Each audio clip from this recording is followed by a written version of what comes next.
नमस्कार दोस्तों, स्वागत है आपका The Motivational Edge YouTube channel में।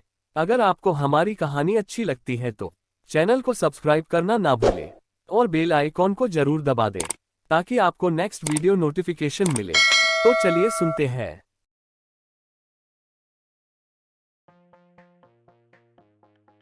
एक बार एक बहुत बड़ा नेता एक साधु के छोटे से आश्रम में गया।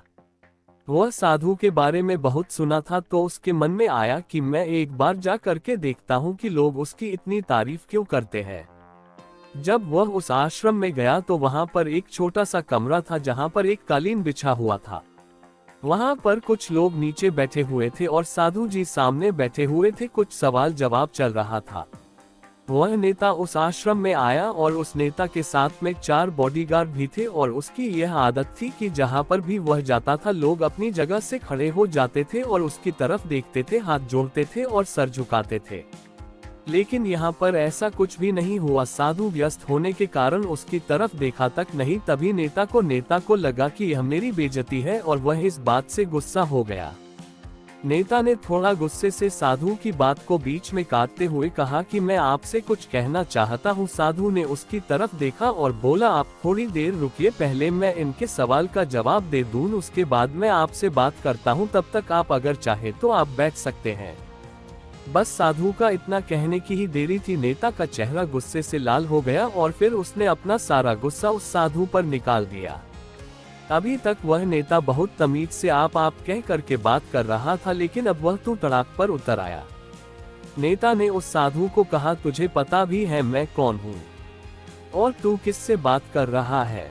साधु ने उसकी तरफ देखा और कहा, मुझे इससे कोई फर्क नहीं पड़ता है कि आप कौन हैं, लेकिन आप जो कोई भी है, अगर आप चाहते हैं कि मैं आपके सवाल का जवाब दूं या आपसे बात करूं तो आपको कुछ देर रुकना होगा। और साधु की यह कहते हैं नेता गुस्से से पागल हो गया और वही सब के सामने चीखने चिल्लाने लग गया। अब मैं तुझे तेरी असली औकात दिखाऊंगा। तूने मुझसे पंगा ले करके ठीक नहीं किया, तुझे पता भी है मैं तेरे बारे में क्या सोचता हूँ। साधु ने फिर से नेता की तरफ देखा और बड़े ही प्रेम से कहा कि मुझे इससे कोई फर्क नहीं पड़ता कि आप मेरे बारे में क्या सोचते हैं, आप जो चाहे वह मेरे बारे में सोच सकते हैं। फिर नेता ने उससे कहा कि तू चाहे सुनना चाहता है या नहीं, लेकिन मैं तुझे यही सब के सामने बताऊंगा कि मैं तेरे बारे में क्या सोचता हूँ। तू कोई साधु नहीं है, तू एक बहुत ही घटिया इंसान है, तू एक ढोंगी है, पाखंडी है और यहाँ पर जितने भी लोग बैठे हैं उन सबको बेवकूफ बना रहा है। तेरा बस एक ही मकसद है, इन लोगों की जेब में जितना भी पैसा है वह सब तेरे पास में आ जाए। तू अपने फायदे के लिए इन लोगों का इस्तेमाल कर रहा है और अब मैं तुझे नहीं छोड़ने वाला हूँ।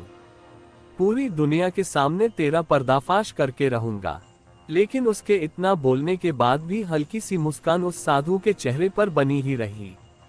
ये देखकर वह और भी तिलमिला गया और उसने कहा, अब बहुत हो गया, अब मैं यहाँ 1 मिनट भी नहीं रुकने वाला, लेकिन अभी भी तेरे पास मौका है। अगर मुझसे माफी मांगनी है या मुझसे कुछ कहना है तो कह सकते हो।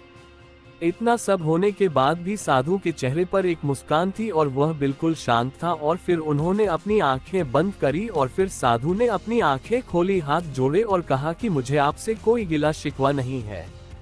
आपके लिए मेरे मन में कोई भी गलत ख्याल नहीं है। जो भी मेरे बारे में आपने कहा वह आपकी अपनी सोच थी, तो मुझे आप में कोई भी बुराई नजर नहीं आती है। मुझे आप बहुत ही भले इंसान लग रहे हैं। और साधु के इतना कहते ही नेताजी का दिमाग 7वें आसमान पर पहुंच गया। उसके चेहरे पर एक अजीब सी खुशी थी, क्योंकि उस साधु ने वही कहा जो बाकी सब लोग उस नेता को कहते हैं। और वह खुशी खुशी उस आश्रम से अपने घर की तरफ चला गया और जा करके अपने पिताजी के साथ में बैठ गया। उसके पिताजी ध्यान में थे। उन्होंने पूरी जिंदगी सिर्फ लोगों की सेवा करी और बदले में कुछ भी उम्मीद नहीं किया। तो थोड़ी देर बाद जब उन्होंने अपनी आंखें खोली और देखा अपने बेटे को अपने साथ बैठे हुए, तो उनके बेटे के चेहरे पर आज एक अजीब सी खुशी थी जो आज से पहले उन्होंने कभी नहीं देखी थी। फिर उसने एक एक करके सब कुछ बताया कि आज क्या हुआ, किस तरह से वह आश्रम गया और वहां पर क्या हुआ, उसने क्या कहा और साधु जी ने क्या कहा। जब उसके पिताजी ने पूरी बात सुनी तो थोड़ा सा मुस्कुराए और अपने बेटे को देख करके बोले कि उन्होंने तुम्हारी तारीफ नहीं करी, क्योंकि उन्होंने वह नहीं कहा कि जो तुम हो, उन्होंने वह कहा कि जो वह खुद है। और तुमने जो भी कुछ उनको कहा वो नहीं कहा कि जो वो है, बल्कि तुमने वह कहा जो तुम खुद हो। यही बात वेदों में भी कही गई है, यथा दृष्टि तथा सृष्टि। ये दुनिया तुम्हें वैसी नहीं दिखती जैसी ये दुनिया है, ये दुनिया वैसी दिखती है तुम्हें जैसे तुम खुद हो। जिसकी नज़र जैसी है उसके लिए ये दुनिया वैसी ही है। तो अगर तुम अपनी दुनिया को बदलना चाहते हो तो उसका सिर्फ एक तरीका है, अपनी नज़र को बदलो।